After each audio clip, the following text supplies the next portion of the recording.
さ。ありがとう。ありがとうございます。Thank you. ありがとうございます。はい、ありがとうございます。ಟೋಕಿಯೋದಲ್ಲಿ ಭಾರತೀಯನ ಸಹಾಯ ಹಸ್ತ. ಆ ಕರುಣೆಗೆ ತಲೆಬಾಗಿ ನಮಿಸಿದ ಜಪಾನಿ ವ್ಯಕ್ತಿ.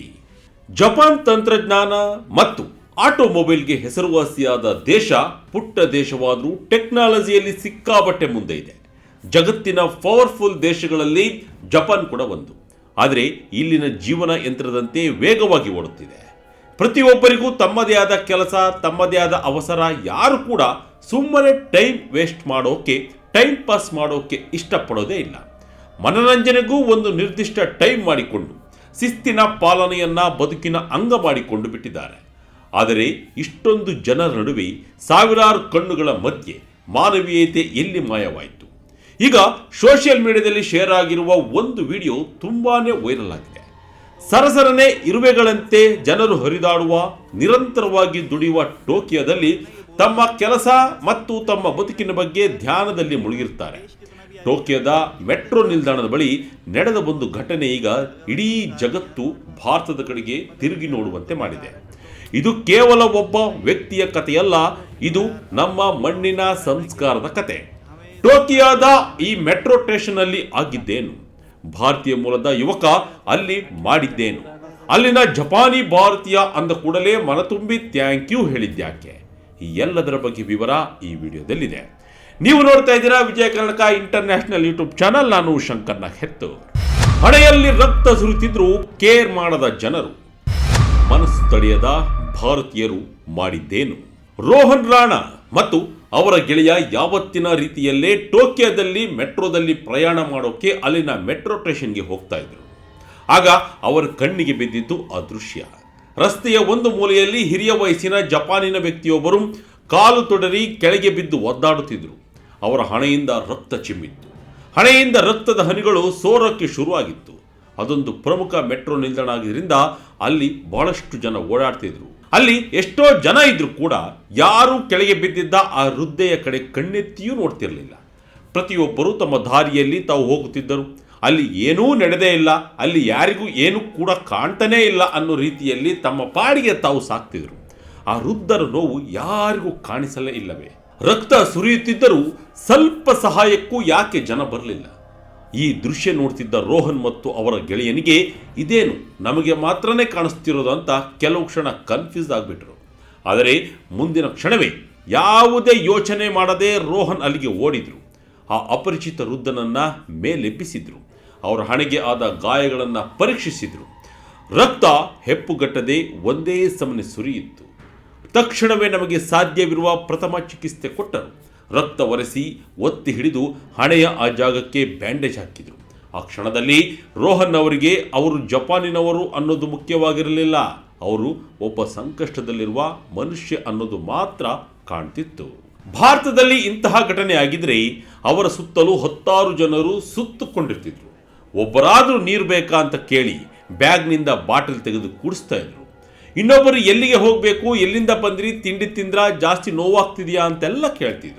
ನಮ್ಮ ಹತ್ರ ಕರ್ಚೀಫ್, ಟವಲ್ ಇದ್ರೆ ಅದನ್ನೇ ಹಣೆಗೆ ಒತ್ತಿ ಆಟೋ ಮಾಡಿ ಆಸ್ಪತ್ರೆಗೆ ಕಳಿಸಿ ಕೊಡ್ತಾ ಇದ್ರು. ಅಥವಾ ಅವರ ಮನೆಯವರ ಫೋನ್ ನಂಬರ್ ತಗೊಂಡು ಎಲ್ಲ ವಿಷಯವನ್ನು ಮುಟ್ಟಿಸಿ ಬೇಗ ಬನ್ನಿ ಅಂತ ಕರಿತಾ ಇದ್ರು. ಆದರೆ ಟೋಕಿಯೋದಲ್ಲಿ ಅಂಥದ್ದೇನೂ ಆಗಲೇ ಇಲ್ಲ. ಎಲ್ಲರೂ ಬ್ಯುಸಿಯಾಗಿದ್ರು. ಆದರೆ ಭಾರತೀಯ ಈ ಯುವಕನಿಗೆ ಏನು ಕೆಲಸ ಇರಲಿಲ್ಲ ಅಂತೇನಲ್ಲ. ಆದರೆ ಒಬ್ಬರು ಕಷ್ಟದಲ್ಲಿರೋದನ್ನು ಕಣ್ಣಾರೆ ಕಂಡಾಗ ಮನಸ್ಸು ತಡೆಯೋದಿಲ್ಲ. ಅವರಿಗೆ ನಮ್ಮ ಕೈಲಾದ ಸಹಾಯ ಮಾಡಬೇಕು ಅನ್ನೋದು ಸಹಜವಾಗಿಯೇ ಭಾರತದ ಸಂಸ್ಕೃತಿಯಲ್ಲಿ ಬೆರೆತು ಹೋಗಿರುತ್ತೆ. ಅವತ್ತು ಆ ಮೆಟ್ರೋ ಸ್ಟೇಷನ್ನಲ್ಲಿ ಆಗಿದ್ದು ಕೂಡ ಅದೇನೆ. ಯುವಕರು ಫಸ್ಟ್ ಏಡ್ ಮಾಡಿದ ಮೇಲೆ ಸ್ವಲ್ಪ ಹೊತ್ತಿನ ನಂತರ ಆ ಹಿರಿಯ ವ್ಯಕ್ತಿ ಚೇತರಿಸಿಕೊಂಡರು. ನನಗೆ ಸಹಾಯ ಮಾಡಿದ ಯುವಕನಿಗೆ ಕೃತಜ್ಞತೆ ಸಲ್ಲಿಸೋಕೆ ಅವರು 5,000 ರೂಪಾಯಿಗಳಷ್ಟು ಮೌಲ್ಯದ ಜಪಾನೀಸ್ ಕರೆನ್ಸಿಯನ್ನ ಕೊಡೋಕೆ ಮುಂದಾದರು. ಆದರೆ ರೋಹನ್ ಆ ಹಣವನ್ನ ನಯವಾಗಿ ತಿರಸ್ಕರಿಸಿದರು. ಯಾಕೆಂದ್ರೆ ಅವರು ಮಾಡಿದ್ದು ಸಹಾಯ, ಮಾನವೀಯತೆಯಿಂದಲೇ ಹೊರತು ದುಡ್ಡು ಸಿಗುತ್ತೆ ಅನ್ನೋ ನಿರೀಕ್ಷೆಯಲ್ಲಿ ಖಂಡಿತ ಇಲ್ಲ. ಇದರ ಬಗ್ಗೆ ರೋಹನ್ ವಿಡಿಯೋ ಹಂಚಿಕೊಂಡಿದ್ದು, ಅದರಲ್ಲಿ ಘಟನೆಯ ಬಗ್ಗೆ ವಿವರಿಸುತ್ತಾ ನಮ್ಮ ದೇಶ ಎಷ್ಟೇ ಮುಂದುವರೆದಿರಲಿ, ನಮ್ಮ ಹತ್ತಿರ ತಂತ್ರಜ್ಞಾನ ಎಷ್ಟೇ ಇರಲಿ, ಆದರೆ ನಮ್ಮಲ್ಲಿ ಸಂಸ್ಕಾರವಿಲ್ಲದಿದ್ದರೆ ಅದೆಲ್ಲವೂ ವ್ಯರ್ಥ ಆಗೋಗುತ್ತೆ. ಒಬ್ಬ ನೋವಿನಲ್ಲಿದ್ದಾಗ ಸಹಾಯ ಮಾಡೋದು ನಮ್ಮ ಧರ್ಮ. ಅದಕ್ಕೆ ಹಣ ಪಡೆಯುವುದು ನಮ್ಮ ಸಂಸ್ಕಾರವಲ್ಲ ಅಂತ ಹಂಚಿಕೊಂಡಿದ್ದಾರೆ. भाई मैं इंडिया से हूँ. मुझे ये बोलकर इतना गर्व फील हुई है ना. आज रास्ते में एक अंकल थे, वो ना जमीन पर गिर गए थे. ठीक है, जैपनीज अंकल. हम मेट्रो के लिए जा रहे थे, मैं और मेरा दोस्त. जैपनीज अंकल ना रास्ते में गिर गए और उनके ना ब्लड निकल गया पूरा. वो कहीं सूटकेस वगैरह लेकर जा रहे थे. उनको हमने खड़ा वड़ा करा, देखा भाई ब्लड निकल गया. फिर मैंने बैंडेज वगैरह लगाया, उनका ब्लड पहुंचा खुद से. फिर बाद में वो ना पैसे दे रहे थे मेरे को कि लो आपने हेल्प करिए कि वो. मैंने कहा नहीं, मैंने मना कर दिया, नहीं पैसे नहीं, बिल्कुल नहीं. फिर भाई मेरे को पता है इतना बुरा लगा ना कि वहाँ इतने लोग जा रहे हैं, जैपनीज इतने लोग जा रहे हैं, कोई भी नहीं हेल्प कर रहा, कोई भी नहीं, किसी को फर्क ही नहीं पड़ रहा कि एक बुजुर्ग अंकल है जैपनीज, भाई हेल्प कर दे. कुछ नहीं भाई, देख तक नहीं रहे. इतना बुरा फील हुआ ना मेरे को. तो अंकल भाई पैसे वैसे देने लग गए. मैंने मना कर दिया कि नहीं पैसे नहीं चाहिए. पैसे 5,000 रुपये दे रहे थे, 5,000 रुपये देने लग गए. मैंने कहा नहीं पैसे नहीं लेने. फिर मैंने अंकल को नीचे छोड़ा तो अंकल मेरे से बोल रहे कि कौन सी कंट्री से हो.